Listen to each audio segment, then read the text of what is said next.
Okay, so I think this might have been one of my most crazy experiences that I've ever had on a tennis court in my whole life.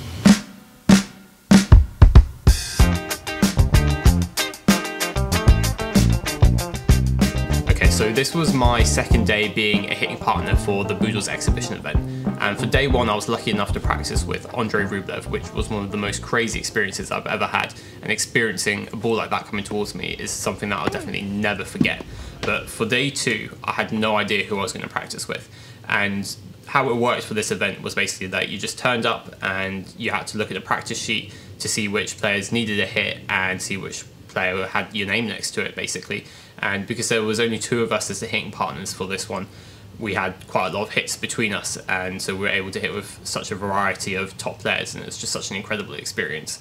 So when I was turning up for day two, I had to look at the practice sheet and I saw that I was going to be practicing with Felix Auger-Aliassime, and I was super excited for this one because he's a player that I've seen rise up the rankings, and I've been keeping track of his journey since a young age, basically, because he's only, I think he's a year or two younger than me. And so I remember when I heard that there was this 14-year-old that got his first ATP points, I was absolutely mind blown. And I remember looking up videos of him playing futures and challenges when he was like 15, 16 years old, being like, how is it possible for someone this young to be this good? So to be this age now, 25, practicing with him at an exhibition event, it's kind of come full circle for me, and it's a super cool experience that I was really, really looking forward to. So going into this practice session, I warmed up with Alex beforehand because you don't want to go into these hits not being warm and not having hit a ball yet. So we basically did a little session between us, hit a lot of balls, hit some serves, and basically got warmed up for the warming up of the pros for their matches. And I was basically just waiting on the court. I set my camera, but it was one of the hottest days of the year. It was like 33 degrees and my phone overheated, so I didn't get any footage from this hit, which I was completely gutted about, because not only was it a cool experience, but it was a proper training session, and it wasn't like my hit with Rublev where it was like a 20-minute extended warm-up. We did drills, we did point-based situations, and it was like an hour and a half, and it was super cool to see how he trained and his focus in that training session, basically. I'll just quickly give a little summary of what went on in that training session. So it basically started out like normal. We started from the back of the court, and the pace started slow, and then it built up quicker and quicker over the first few shots. The pace got to round match tempo, I'd say, after about 20 shots. But the ball that I was receiving felt really different to when I was receiving Rublev's forehand and backhand. A lot more spin on these ones. The ball was bouncing a lot higher and kicking up a lot more. So I took a few steps behind the baseline and played with a little bit more shape back to him as well. And the rallies were going on for a long time. There weren't too many errors being made, especially not in the net. If anything, there were only a few long. And we hit down the middle for quite a long time. I'd say about 15 minutes. And then we went into the cross courts for about 5 minutes before we got into some actual drills. So when we went into cross courts, because we were playing on grass, I think Felix was trying to get used to different grass point-based situations in preparation for Wimbledon. So he did a lot of approach work. So we did a lot of rallying in the cross court, and then the coach wanted me to feed him kind of like a shorter ball, so hit a couple deep and then roll one around the service line area, and then he'd approach, and then we'd play out the point, basically. And I'd never played points against someone at a top 10, top 20 level before, so that was super, super cool. And being on the defense as well, you could really feel the pace coming towards you, and it was something like I've never felt before. Kind of when you're rallying with them, you kind of feel like it's okay. You can trade a few, get a few going, and it's like, feels like normal tempo, but as soon as they switch it on, as soon as they get a ball that they want to attack, it's right past you and really accurate every time. And that's slightly different to what I was experiencing at futures level tournaments and national level tournaments here in the UK, was that any time you dropped it slightly short, and I'm not talking about like inside the service box, I'm talking about like mid-court at an okay tempo, they step inside the baseline and take it super, super early. And that was really one of the key differences from this practice that I had to my normal practices that I'm doing.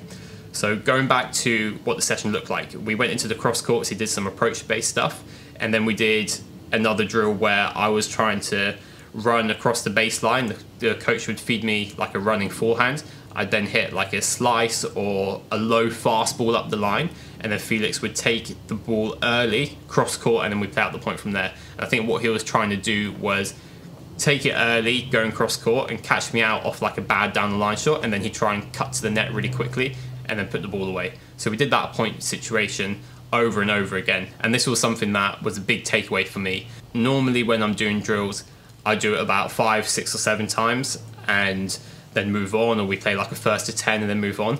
But if he didn't get it right, then it would just repeat it over and over. The coach would just keep feeding balls over and over until he felt comfortable with it. So for example, with that last exercise that I just mentioned, we did it for about 5 minutes, but then on my running backhand side, we did it for about 20 minutes, just because he didn't make as many on that side and he wanted to get it right before he moved on. So that sort of attention to detail was really, really clear in this session, and something that I hadn't quite seen before from any other player that I've practiced with.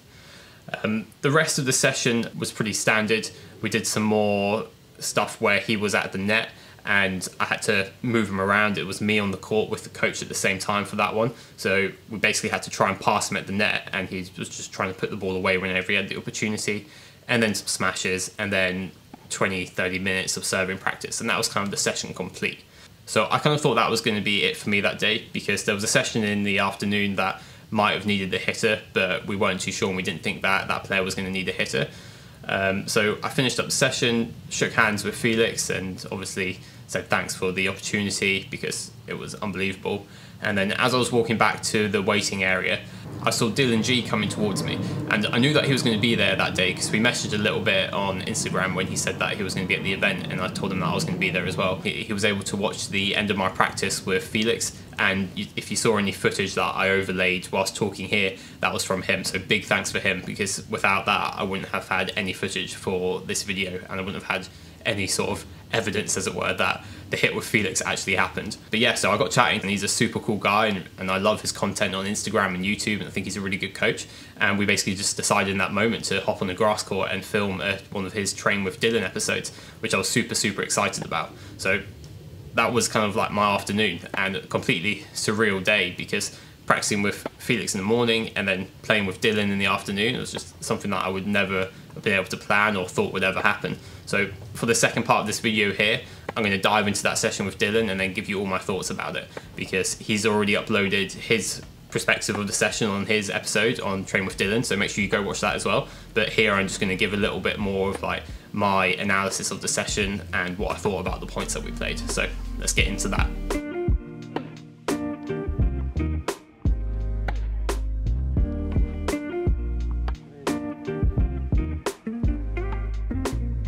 Okay, so as you can see here, we just started off the session just rallying down the middle, and I had literally just come off the court with Felix, and I spent like an hour and a half really trying to make as few errors as possible, really concentrated on getting the ball in the court and just trying to deliver a good ball to him. So here I was a bit more loose, wasn't really too concerned with where the ball was going, and I just felt a lot more relaxed, just hitting some shots that I didn't do before, like a bit more slice, going for a bit more shots, and yeah, just being a bit more looser with my type of play that I was doing on the court. Now, the idea for this session was to keep it pretty points based, just because Dylan had never really seen me play in person before, and he actually mentioned that at the start about how it would be good for us to play some points and me to put my normal game style on the court, just so that he could see what I played like in more of a real situation. I think what's very interesting is that we don't know each other's game. We don't know how each other play, so we'll be interested to see the first perspective of what I think we'll do. Now, after striking a few in the cross court and Dylan had a chance to get used to these grass courts, we warmed up our serves and got into a tiebreak to 10. And I'm not going to show the full tiebreaks on here because Dylan's already put that on his full episode on his channel. So if you want to watch the full tiebreaks, go watch it over there. But here I'm just going to pick up on the few things that I noticed from these points and comment on a bit of the feedback that Dylan gave to me. So if you've been watching the channel for a little while, you know that I've been trying to play a little bit more aggressively in my game. I've been trying to get out of the habit of being a passive player and try and dictate points a bit more, and I tried to do that in these points that I played against Dylan here.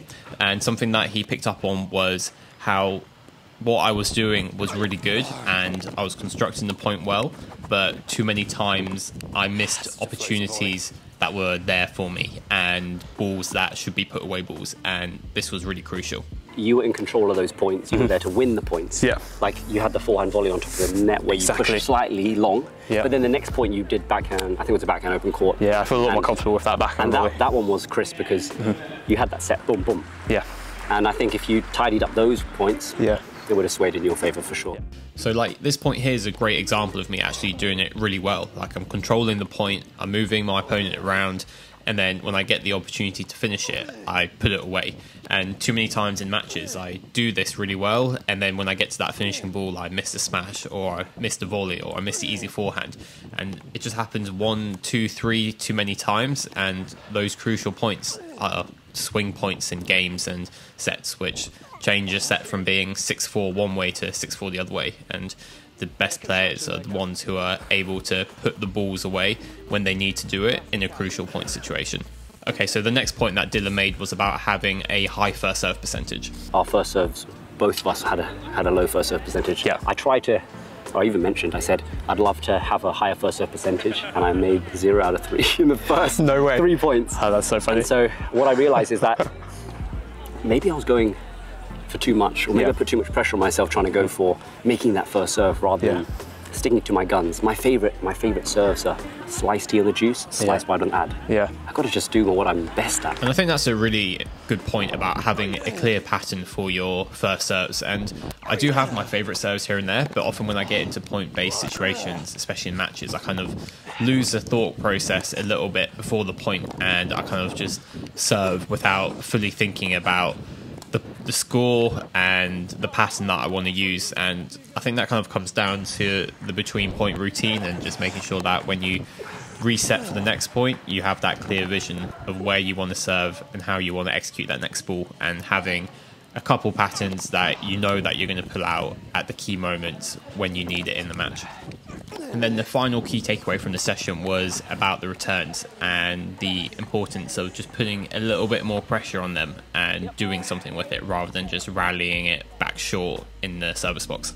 Both of us need to make more first serves, as well as making more returns deep, putting our opponents under a bit more pressure. We've got to play a little bit more higher percentage tennis. So I think for me, attacking the second serve and getting it deeper, and even on the first serve return getting it a bit deeper, is definitely a mental thing. I think sometimes when I get into a match situation, I can sometimes just put the ball in play but not really do too much with it. On the first serve return, that's kind of alright sometimes, as long as you've got your body weight moving through the ball. But with the second serve return, I do have quite an effective early return, and sometimes even return and volley, which I don't use as often as I should do. And the one time where I did use it in this tiebreak against Dylan, he pointed out straight away, and I think that's what he was looking for when he made these comments after the first tiebreak.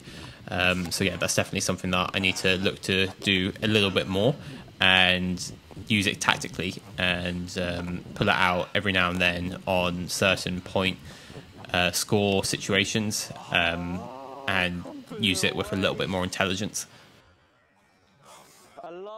Alright, so they were kind of the key takeaways from this session, and it was really good to have someone of Dylan's experience take a look at my game from an outside perspective and give his opinions on what he thought I did well and what he thought I could do a little bit better.